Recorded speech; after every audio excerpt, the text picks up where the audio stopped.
안녕하세요. 오늘도 서연살롱을 찾아주셔서 감사합니다. 나의 60의 재능을 발견하고 돈 버는 재미에 빠져있는 여성입니다. 남편이 벌어다 준 돈은 앉아서 받고 자식이 벌어다 준 돈은 서서 받는다고 하잖아요. 그런데 저는 결혼 생활 38년 동안 단 한 번도 마음 편하게 남편 돈을 받아본 적이 없어요. 그렇다고 제가 하는 일 없이 놀기만 한 것도 아니고 자식 키우고 집안일 하는 틈틈이 벌어서 살림에 보태가며 살았는데도 말이죠. 요즘 젊은 사람들은 살림도 육아도 부부가 반반한다는데 제 또래들만 해도 그렇게 사는 사람은 본 적이 없어요. 그저 모든 걸 여자가 독박을 쓰고 살아왔죠. 내 어머니가 그랬고 어머니의 어머니가 그렇게 사신 탓이었어요. 그러다 우리 아들이 장가를 가면서 며느리를 들였는데 얘가 아주 물건이지 뭡니까? 시부모 눈치 보는 것도 없고 할 말 따박따박 하는데 처음엔 참 얄밉더라고요. 그런데 뭐랄까 가만 보니까 걔 사는 모습이 마냥 밉지만은 않더라는 거예요. 오히려 부러웠어요. 시대를 잘 타고 난 건지 부모를 잘 만나 그런 건지 어디 가서 빠지지 않는 만큼 배운 데다 직업도 좋으니 저리 당당한가 보다 했죠. 그러니 나 같은 사람과는 사람 방법도 다르구나 했는데 하루는 며느리가 그러더라고요. 어머님, 돈 학벌 다 상관없어요. 내가 어떻게 마음 먹느냐에 달린 거죠. 제 친구 중에 저보다 학교도 더 잘 나오고 돈도 잘 버는데도 남편이랑 애들한테 벌벌 기고 사는 친구도 있는걸요. 걔가 못나서 그렇게 살겠어요. 그저 내 부모님이 그렇게 살아오셨으니 나도 그래야 한다고 맹목적으로 따르고 사는 거죠. 그래놓곤 자기는 가족들한테 희생하고 살았다 그러는데 저는 아니라고 봐요. 자기 권리를 찾을 노력을 하기 싫었던 거죠. 왜냐? 싸워서 쟁취해야 하니까. 그러면 자기도 피곤하고 주변에서 드세다 싸가지 없다 이런 말을 듣는 것도 싫었을 테죠. 전요, 제 인생이 너무 소중해요. 한 번뿐이잖아요. 그리고 그건 어머님도 마찬가지 아닐까요? 어머님이라고 인생 2번 사시는 거 아니니까요. 지금도 안 늦었어요. 어머님도 어머님 권리 찾아서 누리세요. 그날 며느리의 말을 듣는데 가슴속에서 뭔가 꿈틀거리는 것 같았어요. 왜 지금까지 아무도 나한테 이런 말을 해주지 않았던 걸까? 야속하기도 했어요. 그런데 아마 말해줬다고 해도 그때는 제가 귓등으로도 듣지 않았을 거예요. 환감이 되도록 진탕 고생하고 살아보니까 이제야 억울해서 며느리 말에 솔깃하게 된 거겠죠. 하지만 지금까지 이 모양 이 꼴로 살아온 내가 하루아침에 변할 수 있겠어요? 새로 태어나 다시 시작하면 몰라도 고쳐가며 생판 딴 사람처럼 산다는 게 얼마나 힘든 건데. 그러니 사람은 고쳐 쓰는 게 아니란 말도 나오는 거겠죠. 그거 쉽게 안 고쳐져요. 마음이랑 사는 모양이 따로 노니까 속만 더 탈 뿐이더라고요. 그런데 이놈의 남편놈이 기어이 제 속에 기름통을 붓지 뭡니까? 그래서 용기를 내봤습니다. 그러니까 지금 제가 쓰고 있는 제 사연은 뒤늦게 뭘 좀 알게 된 할머니의 복수극이라고 해야 되겠네요. 다 늙어서 주책이라고 생각되더라도 이해하고 들어주세요. 저는 22에 중매로 결혼을 했어요. 말이 그렇다는 거고 실상은 돈에 팔려온 거나 마찬가지였죠. 제 친정이 찢어지게 가난했거든요. 그렇다고 시댁이 대단히 잘 살았던 건 아니고 소 팔고 쌀 팔아서 자식들 대학 공부까지 시킬 능력 정도는 되는 집이었어요. 그 정도면 뭐 제 친정에 비하면 재벌급이었지만요. 제 친정은 부쳐먹고 살 밭대기 하나 없어서 남의 땅에서 농사지어 먹고 살았어요. 지금이야 농기계도 잘 나오고 품종도 개량돼서 수확물도 풍성하지만 예전엔 정말 힘든 게 농사였어요. 죽어라 땀 흘려 키워내도 추석 앞두고 태풍 한번 불면 1년 농사 망치기 일쑤고 그나마도 잘 넘겼다 싶으면 쌀값이 똥값 되고 배추값이 폭락해 밭채로 뒤엎기도 했으니까요. 쌀밥은커녕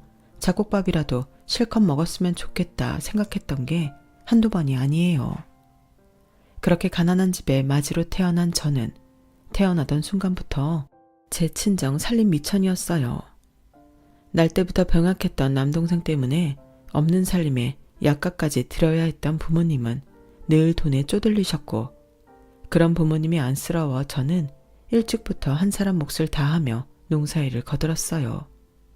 고등학교까지 나온 것도 기적이었죠. 그러다 고등학교 졸업하고 읍에 있는 조합에서 직장 생활을 시작했는데, 그때 저희 부서 과장님 눈에 들어서 선자리에 나가게 되었어요. 저희 집 사정을 잘 아는 분이어서 평소에도 이런저런 도움을 많이 주셨는데, 그래서 거절할 수가 없었어요. 미쓰리, 내가 살아보니까 말이야, 결혼은 자고로 조건 보고 하는 게 답이더라. 요즘 젊은 사람들 사랑 찾아서 연애 결혼들 하는데 모르는 소리지. 사랑? 그딴 거 금세 식어. 평생 살 사람인데 그깟 몇 년짜리 사랑 보고 하는 게 말이 되냐고. 내가 미쓰리 사정 다 아니까 특별히 신경 써서 마련한 자리야. 미쓰리 집에도 도움이 되는 혼처니까 잘해봐. 당시 남편은 서울에서 대학을 졸업하고 은행에 다니고 있었는데, 천성이 심약하고 소심한 사람이라 그 나이 먹도록 연애 한번 못 해본 사람이었어요. 시동생한테 얘기를 들어보니 어릴 때부터 친구들 가방은 죄다 들어주고 다니고 허구한 날 용돈도 뺏기고 그렇게 살았다고 하더군요. 시어머니가 어디 가서 점을 봤더니 없는 집 처녀를 데려다 며느리 삼으면 큰아들이 잘 될 거라고 했다네요. 없는 집에서 왔으니 지 처지 잘 알 테고, 데려올 때 친정에 땅이라도 조금 사주면 지 서방을 하늘처럼 떠받들고 살 거라나요? 제 남편은 여자가 집에서 떠받들어 줘야 밖에서도 일이 풀리고 어깨 편은 사주라고 했다는데, 뭐 살아보니 썩 틀린 말은 아닌 것 같더라고요. 아무튼 그런 이유로 저는 남편과 선을 본 지 반년도 안 돼서 식을 올렸어요. 제가 시집 올 때 혼수는커녕 수저 세트 하나 변변히 해올 수 없는 형편이었는데도 시댁에선 저희 집에 밭을 사주셨어요. 손바닥만한 거였지만 그래도 태어나 처음 내 땅을 갖게 된 저희 아버지는 사돈지간임에도 불구하고 바닥에 엎드려 절을 했다더군요. 그거야 제가 본 게 아니니까 다 믿을 수 없지만 시어머니 말로는 그러더군요. 어찌됐던 혼수도 못해가는 주제에 밥까지 받고 한 결혼이라 저는 시작부터 시댁에 납작 엎드려 살았어요. 그러라고 제 친정에 밭을 사준 거였겠지만 그때는 일단 고마운 게 우선이었죠. 서울은 말로만 들었지 한 번도 가본 적 없던 저는 신혼살림을 봉천동에서 시작하게 되었어요. 지금이야 서울 시내 집값이 다 비싸지만 그때만 해도 봉천동은 못 사는 사람들이 많이 사는 동네였는데도 저한테는 신천지 같았어요. 방 한 칸에 부엌 달린 집이었는데 화장실은 밖에 있는 데다 공용으로 사용하는 거라서 아침 시간엔 서두르지 않으면 볼 일도 못 보고 참아야 했어요. 수도가는 또 어떻고요. 밥 때 되면 서로 수도꼭지 차지하려고 난리도 아니었어요. 그래도 그런 집에서 지지고 볶고 살면서도 아들을 가졌고 돈도 모아서 신촌 근소로 이사도 했어요. 서울에 뿌리가 없어서 그랬는가 몰라도 이사 참 많이 다녔습니다. 지금은 포장이사 하면 업체에서 다 알아서 해주지만 그때는 그런 게 있나요? 우리가 직접 짐 싸고 같이 나르고 하면서 옮기는 거죠. 그나마 거리가 가까우면 려카 빌려다 남편이랑 둘이 나르기도 했어요. 요즘 애들이 들으면 기함을 토할 일이죠. 얼마 안 되는 남편 월급 아껴가면 살림하고 애 키우고 동네 아줌마들한테 부탁해 소일거리 받아다 집에서 부업도 하면서 하루 24시간이 모자랄 정도로 빡빡하게 살았네요. 그러니 친정 나들이는 꿈도 못 꿨죠. 시집 오고 10년이 넘도록 친정집엔 가본 적도 없어요. 저는 미안해서 친정 나들이는 꿈도 못 꿨고 남편은 애초에 저희 집을 처가로 생각지도 않는 사람이었어요. 시어머니는 더 말할 것도 없고요. 너한테 볼 게 사주 하나밖에 더 있냐? 내 아들 길하게 해주는 사주 아니었으면 언감생심 네가 어떻게 우리 집에 들어와? 그러니 넌 평생 내 아들한테 고마운 줄 알고 살아라. 다 굶어 죽게 된 집구석 부쳐먹고 살 땅도 주지 않았더냐? 늘상 돈 주고 사온 노비 대하듯 하는 통에 시댁 식구들 앞에 서면 나도 모르게 고개부터 숙여졌어요. 그놈의 땅. 뭐 없는 살림엔 가뭄 중에 만난 단비 같은 거죠. 그 땅으로 농사도 지었고 그걸로 병약한 제 동생 약값도 했으니까요. 하지만 친정엄마 목숨을 앗아간 땅이기도 했어요. 삼복 더위에 밭에 나가 일을 하시던 친정엄마가 땡볕에 쓰러져 사흘 만에 세상을 떠나셨거든요. 결혼하고 3년 만에 들려온 비보에 억장이 무너지는 것 같았어요. 장례를 치르러 고향에 내려가 보니 옆집 순덕이 엄마가 그러대요. 네 엄마 밭에 나갈 때마다 그렇게 울었다. 딸 팔아 받은 땅이라고 이 땅만 보면 억장이 무너진다나. 거기서 난 감자며 고추 따서 네 동생 약해 먹이고 그랬다만 결국 그 땅이 네 엄마 잡아먹은 거지. 그 땅 일구면서 네 엄마 속은 썩어 문드러졌다. 에휴 오늘도 봐라. 장모 상 치르는데도 네 서방 코빼기도 안 보이는 거. 아무리 회사 일이 바빠도 그렇지 어떻게 장모 장례 치르는데도 안 온다니? 어쩜 그렇게 인정머리가 없어. 순덕이 아줌마 말이 100번 1000번 옳았어요. 남편도 그렇고 시댁 식구들도 그렇고 하나같이 인정머리라고는 손톱만큼도 없는 인간들이었으니까요. 친정엄마 상 치르러 고향에 가겠다니까 시어머니가 대뜸 그러시대요. 가긴 어디를 가? 너 제정신이냐?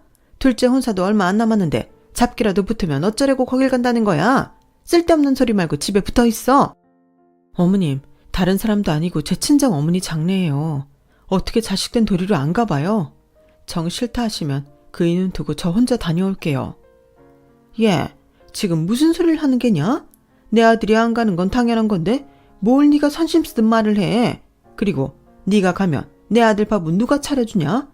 죽은 네 애미 때문에 멀쩡히 살아있는 내 아들 굶길 생각이야? 말도 안 되는 소리 말아라. 시어머니는 저도 못 보내준다고 길길이 날뛰셨지만 몇 시간을 울며불며 사정한 끝에 저만 친정에 내려갈 수 있었어요. 친정엄마 상을 치르고 몇 년 안 돼서 동생마저 세상을 떠나고 결국 친정엔 아버지 혼자 남게 되었지만 딸 자식으로서 제가 해드릴 수 있는 건 없었어요. 그저 가끔 문안 인사차 전화드리는 것 외에는요.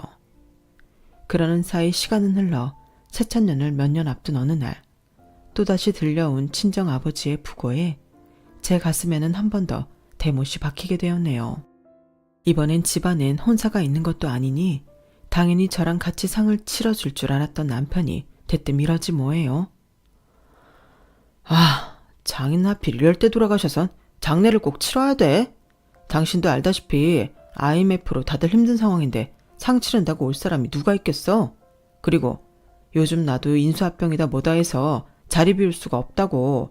안 그래도 인원 감축 때문에 까딱했다간 회사에서 쫓겨날 판인데 어떻게 자리를 비워. 그냥 동네 사람들한테 화장이나 해달라고 그래. 나중에 살아는 하겠다고 하고. 뭐요? 아무리 회사 일이 중해도 그렇지 다른 사람도 아니고 내 친정 아버지인데 장례도 치르지 말라는 게 말이 돼요? 당신 아버지라면 그렇게 하겠어요? 야, 거기서 우리 아버지 얘기가 왜 나와? 아, 됐어. 회사 일만으로도 머리 아프니까 갈 거면 너나 가든가. 마음대로 해. 결국 이번에도 남편은 제 부모님 장례에 참석하지 않았어요. 애초에 장인으로 생각도 않는 사람이었으니 당연한 일인지도 모르죠. 장례를 치르러 친정에 내려가야 해서 시어머니한테 남편과 우리 아들 밥 좀 챙겨달라 부탁을 했더니 시어머니도 그러시대요. 없는 살림에 장례는 뭐하러 치러? 화장해서 강이든 들이든 뿌리면 그만이지. 어차피 사람은 죽으면 자연으로 가는 거 아니겠냐? 괜한 일에 내 아들 돈 들일 생각 말고 내 말대로 해. 아무리 화장을 해도 장례는 치러야죠. 친정 엄마 때도 제대로 못했는데요. 그게 내 탓이냐? 네 친정이 지지리도 못 사는 걸 왜 남 탓을 해? 네 말대로 장례를 치른다 치자. 그럼 경비는 네 돈으로 할 거냐? 내 아들 돈으로 할 거 아니냐? 집구석에서 밥이나 축내는 네가 돈이 있을 리도 없거니와. 네 친정에 돈 나올 구석도 없을 텐데 무슨 돈으로 장례를 치르겠다고 난린지? 괜한 집 버릴 생각 말고 내 말대로 해. 그때 처음으로 내 자신이 미웠어요. 부모 장례 치를 돈도 없어서 시어머니한테 이런 소리를 듣고 있으니 말이죠. 아버지 장례를 치르는 데는 생각보다 돈이 들지 않았어요. 음식이며 장례에 필요한 물품들도 동네 사람들이 십시일반 도와주신 덕에 무탈하게 상을 치를 수 있었죠. 친정 아버지 장례를 마치고 서울로 올라오는 버스 안에서 저는 결심을 했어요. 내 주머니를 따로 만들어 놔야 되겠다고요. 이 사람들을 가족이라고 믿고 살다간 언제고 나도 내 부모꼴 나게 될 것 같았거든요. 애한테 이제 손이 덜 들겠다. 저도 전보다 나도 두꺼워졌겠다. 돈만 벌 수 있다면 뭐든 할 수 있을 것 같았어요. 다행이라고 해야 할지 그 무렵 김밥 전문점이랑 치킨집이 많이 생겨나서 낮 시간에 잠깐 일할 곳들이 많았어요. 남편 출근시키고 애 학교에 보내놓은 뒤 가게에 나가 김밥도 말고 치킨도 튀기고 했죠. 가랑비에 옷 젖는다더니 고작 몇 시간씩 일해서 번 돈은 통장에 차곡차곡 쌓이자 꽤 큰 돈으로 변해갔어요. 그걸로 애 학원도 보내고 남편 구두도 바꿔주고 평소에 남편 눈치 보여서 못 샀던 화장품이며 속옷도 사쓰고 그랬죠. 남편 돈 쓸 때는 그렇게 눈치가 보이더니 내가 번 돈으로 쓰려니 세상 마음이 편하더라고요. 그렇게 부수입으로 쏠쏠한 재미를 누리다 보니 욕심이 나기 시작했어요. 제가 일하던 김밥집 사장님이 알바 말고 주방에서 풀타임으로 일해보면 어떻겠냐고 말씀해 주신 덕분이었죠. 아주머니 음식 솜씨가 좋으셔서 주방을 맡겨도 되겠더라고요. 집안 살림을 하셔야 하니까 시간도 맞춰드릴게요. 어떠세요? 해보실래요? 제 상황을 고려해서 아침 10시부터 6시까지 일하고 한 달에 120만 원을 주겠다더군요. 저한테는 더없이 좋은 조건이었어요. 그래서 남편한테 말을 꺼내봤는데 무슨 소리야? 우리 엄마한테 이게 못 들었어? 무슨 얘기요? 난 아무 말도 못 들었는데. 아버지 말이야. 아무래도 병원에 입원하셔야 될 것 같아. 수술 받아도 한동안 병원 생활 해야 할 것 같더라고. 그럼 당신이 가서 간병해야지. 아니, 그런 걸 나한테 말도 안 하고 결정해요. 내가 간병하겠다고 하지도 않았는데. 그럼 누가 해? 이 집에서 놀고 먹는 게 당신밖에 더 있어? 괜히 쓸데없는 소리해서 엄마 신기 거스르지 말고 당신이 먼저 하겠다고 전화 드려. 이제야 내 생활에도 여유가 생기나 했더니 지들 멋대로 나를 부리려 들더라고요. 하도 얄미워서 시어머니가 말 꺼내기 전까지 연락도 않고 있었어요. 그랬더니 시어머니가 먼저 전화를 했더라고요. 살다 보니 너도 쓸 데가 있긴 하구나. 내일부터 병원에 가서 네 시아버지 간병 좀 해라.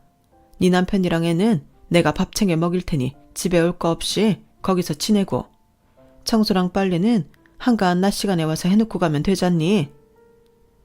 어머님, 아무리 그래도 그렇지 어떻게 제가 아버님이랑 한 병실에서 생활을 해요.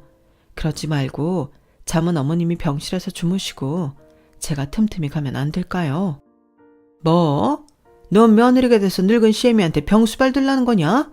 말도 안 되는 소리 하지 말고 당장 내일부터 병원에 가. 너 시애미 병수발 들라 한다고 야속다 생각하는 모양인데 다른 사람들은 몰라도 네가 그러면 안 되지. 네가 시집 올 때 우리가 얼마를 들였는지 알기나 해. 평생 돈값도 못하고 살던 거 이참에 한번 써보나 했더니 뭔 말이 그렇게 많아. 그놈의 지긋지긋한 땅 얘기. 하지만 그 연병할 땅 팔아서 우리 아버지 묘자리로 썼으니 저도 더는 할 말이 없었어요. 한동안 시아버지 병수발 하느라 병원에서 지내다 보니 이게 꼭 육아랑 같다는 생각이 들더라고요. 매일 반복되는 일상에 편히 잠도 잘 수 없고 누가 대신해주지 않는다는 걸 보면 말이죠. 간병을 하다가 아버님 점심 식사를 챙기고 나선 집으로 달려가 빨래며 청소를 해댔어요. 어머님이 식구들 밥만 챙겨주시고 살림은 아무것도 안 해주셔서 냉장고 채우는 것도 제 일이었죠. 그 바쁜 와중에 병원에서 먹을 반찬 몇 가지 후딱 하고 나면 바로 아버님 저녁 챙겨드릴 시간이 돌아왔어요. 발바닥에 땀나도록 뛰어다니다 보니 하루가 다르게 몸이 축나더라고요. 온몸에 파스를 붙이고 밤마다 끙끙 앓으며 잠들다 보니 아픈 사람이 시아버지인지 난지 구분이 안 가더라고요. 가끔 주말에 시동생 내외가 와서 1시간 정도 떠들고 가곤 했는데 이것들이 올 때마다 그렇게 트집을 잡지 뭐예요. 형님, 전에 제가 사온 과일은 다 어디 갔어요? 그거 아버님 드시라고 사온 건데 형님이 다 드신 거예요? 일부러 백화점에서 비싸게 주고 산 건데. 거참, 한 달 전쯤에 오렌지랑 멜론 한 통 사와 놓고 그걸 지금 와서 찾네요. 동서, 그게 언제적 일인데 그래. 한 달도 더 됐어. 먹어도 진작 다 먹었지. 그리고 나 과일 안 좋아해서 다 아버님 드렸으니까 내 입에 들어갔을까봐 걱정할 필요 없어. 어머 형님, 말 참 이상하게 하신다. 지금 내가 자주 안 온다고 타박하는 거예요? 나도 형님처럼 집에서 살림이나 하는 사람이면 하루가 멀다고 오죠. 근데 그게 아니잖아요. 누구랑 달리 밖에서 일하고 살림까지 하는데 어떻게 시간이 나겠어요? 하긴 직장 생활이 뭔지도 모르는 형님이 워킹맘의 고충을 알 리가 없지. 동서, 나도 결혼 전에 직장 생활 다 해본 사람이야. 그리고 병원 들어오기 전까지도 김밥집에 나가 일했다고. 형님, 김밥집에서 김밥집 말았다고 그것도 직장 생활이라고 자랑하는 거예요? 아, 웃겨서 눈물이 다 나네. 동서의 조롱에 씩씩거리고 열을 내는데 시동생이 둘 다 그만하라고 한 소리 하더군요. 근데 그게 더 열받더라고요. 중재를 하려거든 지 와이프가 헛소리하기 전에 말릴 것이지 왜 내가 말하려는데 그만하래요? 하여간 얄밉게 노는 게 둘이 똑같았어요. 그리고 제일 미운 건 시아버지였죠. 옆에 붙어서 간병하는 저한테는 그렇게 짜증도 내고 종부리듯 하시더니 가끔 얼굴 비추는 동서한테는 그렇게 살갑게 대하시는 거예요. 그래서 시동생 내외가 왔다 간 날이면 저도 아버님께 냉랭하게 굴게 되더라고요. 그런데 그게 가시처럼 마음에 박히게 될 줄 누가 알았겠어요. 그날도 시동생 내외 때문에 잔뜩 골이 나서 내내 냉랭하게 굴다가 저녁 진지 챙겨드리곤 쌩하니 휴게실로 가서 늦게야 병실로 돌아왔는데 아버님이 그러시더라고요. 큰애야, 야속하드냐? 그래도 나 죽고 나면 네가 제일 많이 울어줄 거지? 너 시집 와서 이날 이때까지 어떤 심정으로 살았는지는 내가 다 알지 못하지만 그래도 난 네가 내 며느리라서 좋았다. 수고했다 큰애야. 아버님 침상에 등을 돌리고 모로 누워있던 저는 혹여 아버님이 알아채실까 숨죽여 울었어요. 그렇게 울다가 잠이 들었는데 잠결에 요란한 발소리가 들리더라고요. 뭔 일이 있나 싶어 벌떡 일어났는데 당직 의사와 간호사들이 아버님 침상을 애워싸고 있더라고요. 이어 침상을 옮겨 아버님을 처치실로 모셔갔고 그게 아버님과의 마지막이었어요. 마지막 아버님 유언처럼 저는 장례식장에서 제일 많이 울었어요. 그러자 시어머니가 저를 끌고 주방으로 데려가 그러시더군요. 너 지금 나한테 시위하냐? 네가 그렇게 청승 떨며 울어대니까 사람들이 무슨 사연이라도 있는 줄 알잖아. 네 시애비 간병 좀 시켰다고? 너 지금 사람들 앞에서 생색내려고 이러는 거지?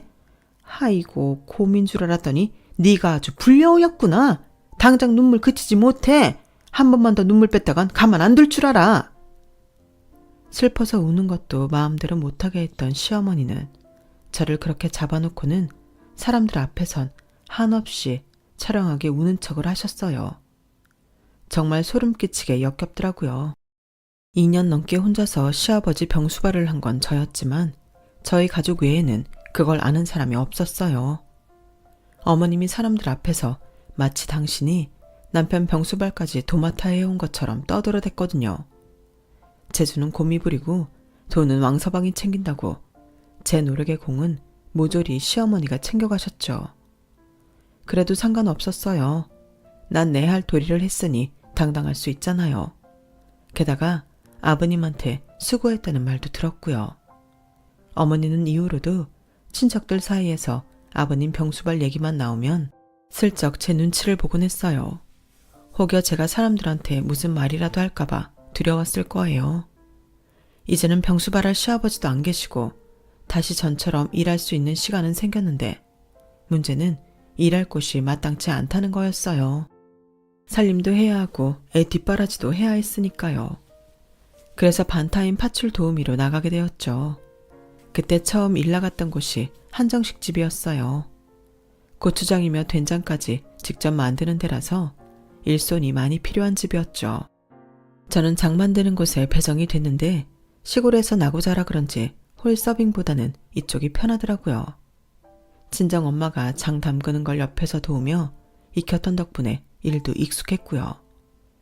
장은 주인 할머니가 일꾼들을 데리고 직접 만드셨는데 제 솜씨가 마음에 드셨는지 앞으로도 딴 집에 일 나가지 말고 여기로 오라고 하시더군요.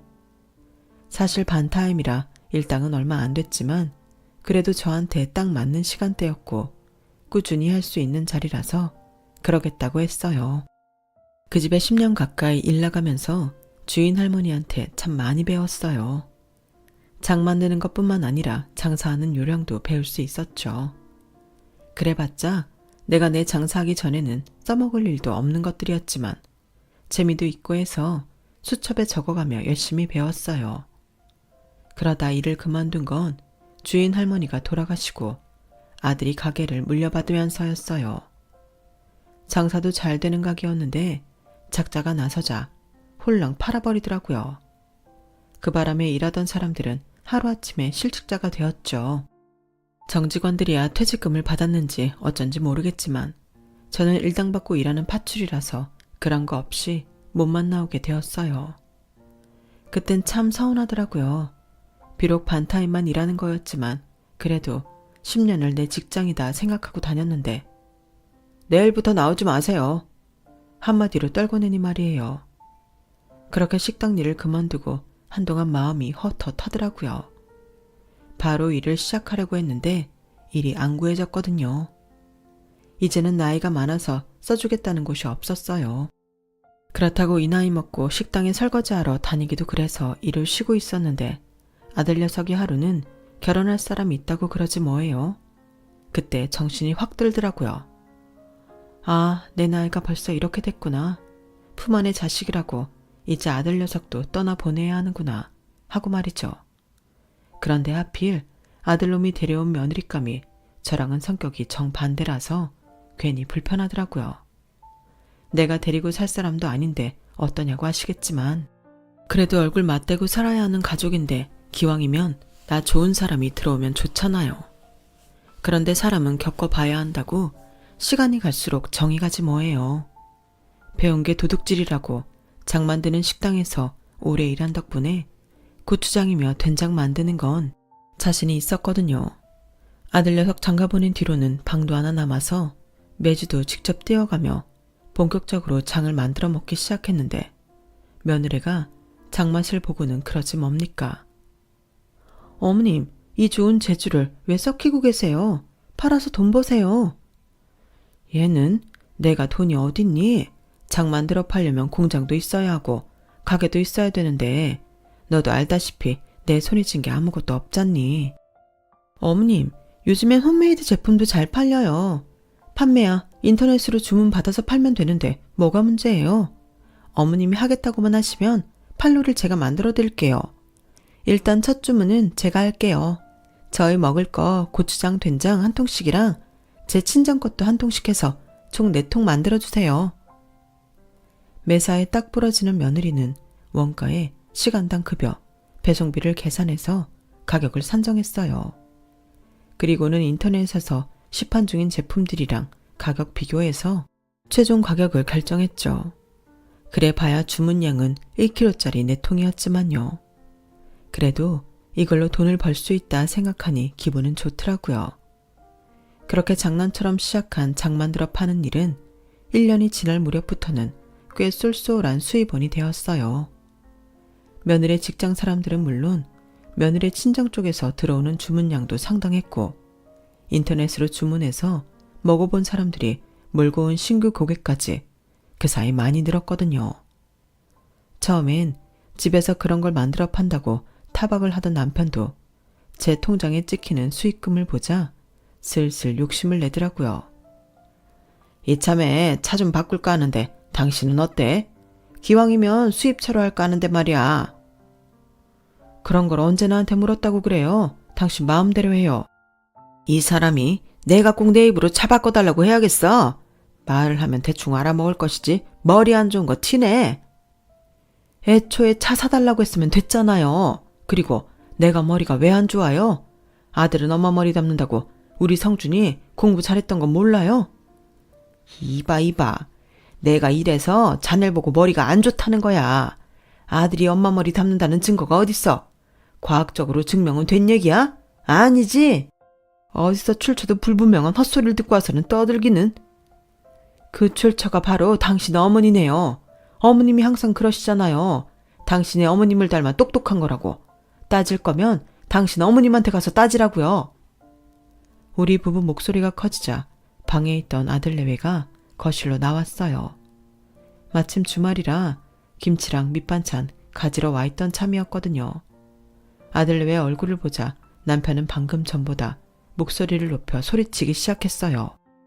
이 여자가 돈 좀 번다고 남편 알기를 우습게 하는 거야 뭐야. 됐어. 그깟 차 안 사줘도 돼. 대신 앞으로 내 집에서 냄새 피우면 장 담글 생각 꿈도 꾸지 마. 쥐뿔도 없는 거 데리고 살아줬더니 어디서 까불어. 너 시집 올 때 우리 집에서 땅 사줬던 거 기억나지? 따지고 보면 넌 네 부모가 땅 받고 우리 집에 판 거나 마찬가지야. 그런데 감히 주인 앞에서 고개 빳빳이 들고 대들어? 배은망덕한 것 같으니라고. 순간 세게 뒤통수를 한 대 맞은 기분이었어요. 그건 아들 내외도 마찬가지인 것 같더군요. 특히 며느리는 충격을 크게 받았는지 입을 떡 벌리고는 경멸스러운 눈빛으로 제 시아버지를 쳐다봤어요.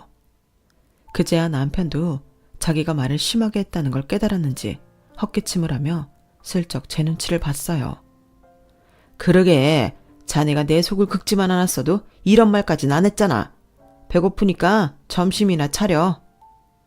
남편은 은근슬쩍 넘어가려고 했어요. 하지만 그렇게 놔둘 수는 없었죠. 내가 왜 네 밥을 차려? 배고프면 네 손으로 차려서 처먹어. 배은망덕? 그건 내가 할 소리 아니냐? 내 친정에 밭대기 사준 걸로 지난 38년 동안 너랑 니네 식구들이 날 얼마나 부려쳐먹었냐. 그거 돈으로 환산하면 밭대기 수십 개 수백 개 사고는 남을 거다. 그리고 이 집이 어째서 네 집이냐? 너 밖에서 돈 버는 동안 나는 놀았더냐? 밥하고 빨래하고 청소하고 밖에 나가 돈도 벌었다 이놈아. 네 월급만으로 생활하고 애 학원 보내고 돈까지 모을 수 있었는 줄 알아? 우리 집 생활비는 다 내가 벌어서 충당한 지 오래다. 그렇게 안 했으면 이 집도 못 샀어. 그런데 왜 나를 돈 주고 사온 종년 취급을 하냐고. 말을 하다 보니 점점 더 악에 받쳐서 결국 눈물까지 쏟고 말았어요. 그러자 며느리가 휴지를 들고 와서는 제 등을 쓸어주더라고요. 마치 제 편이라는 걸 알려주는 것처럼요. 그래서 그동안 말 못하고 가슴에 담아두었던 그 말을 하고 말았어요. 이참에 해야 할 말은 해야겠네요. 우리 갈라섭시다. 나는 더 이상 이런 대접받으며 살기도 싫고 당신 얼굴도 보기 싫어요. 그러니 깔끔하게 끝내고 남남으로 살자고요. 그리고 헤어질 때는 내 몫의 재산 제대로 받고 끝낼 테니 계산이나 잘해두세요. 은행원 출신이니 돈 계산이야 잘하겠지. 아니 이 여자가 미쳤나? 누구 맘대로 이혼을 해. 이봐 당신 거기 안 서. 남편은 그제야 다급하게 저를 불러댔어요. 하지만 더는 남편과 말 섞기 싫어서 저는 그 길로 밖으로 나와버렸죠. 그렇다고 딱히 갈 곳도 없어서 동네 공원을 어슬렁거리고 있는데 시어머니가 전화를 했더라고요. 처음엔 남편한테 뭔 얘기를 들어서 전화를 했나 했더니 그건 아닌 것 같더라고요. 대뜸 요양원으로 오라고 하시길래 어차피 갈 곳도 없어서 어머님이 계시는 요양원으로 갔어요.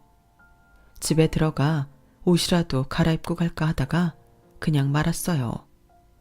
못해도 일주일에 두어 번은 오가는 곳이라 딱히 차려입고 가지 않아도 되는 곳이었거든요. 어머님은 저를 보자마자 당신 할 말만 하셨어요. 나도 죽을 때가 다 됐나? 죽은 이 시아버지가 그렇게 꿈에 나타난다. 이제 나도 슬슬 준비를 해야겠어. 엊그저께 텔레비를 보니까 수입하는 집이 나오더라. 요즘이야 모시로도 하고 면으로도 한다지만 그래도 수입은 뭐니 해도 삼배 아니겠니?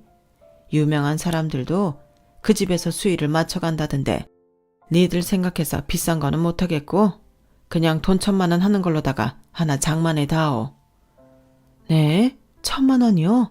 아니 어차피 땅에 묻으면 썩을 옷인데 1,000만 원씩이나 하는 걸 꼭 입으셔야겠어요. 세상에 낭비도 그런 낭비가 어딨어요. 너 지금 뭐라고 했냐? 낭비라고 했냐? 시엠이 마지막 가는 길에 머리카락으로 집신을 만들어주지는 못할 망정 그깟 삼배 수위 하나 해주는 거 가지고 낭비? 네가 못 배워 처먹어낸 줄은 익히 알고 있었지만 이 정도로 엉망인 줄은 몰랐다. 어머님도 참, 그 캐캐묵은 레퍼토리는 언제까지 하실 거예요? 그리고 말이 났으니 말인데요. 고등학교까지 나온 제가 못 배워 먹은 거면 수학교밖에 못 나온 어머님은 어디다 갖다 댈 것도 없겠네요. 그리고 어머님이 연세가 드셔서 기억이 가물가물하신지 모르겠는데 제 친정아버지 돌아가셨을 때 어머님이 뭐라 그러셨어요? 죽으면 썩어 문드러질 몸뚱이 뭐하러 수인은 입히고 관짝에 넣느냐고 하신 거 기억 안 나세요? 괜히 땅 아깝게 묻을 생각하지 말고 화장해서 들판이나 강에다 뿌리라고 하셨잖아요. 사람은 죽으면 자연으로 돌아가는 게 순리라고요. 그래놓고 어머님은 1,000만 원짜리 수익까지 있고 땅에 묻힐 생각을 하세요? 에이, 양심도 없네요. 뭐 그렇게 땅에 묻히고 싶으시다면 그러세요. 대신 어머님 수위는 제 마음대로 할 겁니다. 오냐, 네가 네 친정아버지 일로 나한테 앙금이 있는 모양이구나. 참 나이를 먹고도 별것 아닌 일에 심보를 그렇게 쓰는 건지 네가 뭘 안다고 알아서 하겠다는 건지 모르겠지만 내 아들이 두 눈 시퍼렇게 뜨고 살아있는 한 네 마음대로는 안 될 거다. 안 되긴 뭘 안 돼요. 어머님 아들은 지 몸 귀한 건 알지 지 부모 죽고 사는 건 하나 관심 없는 인간인걸요.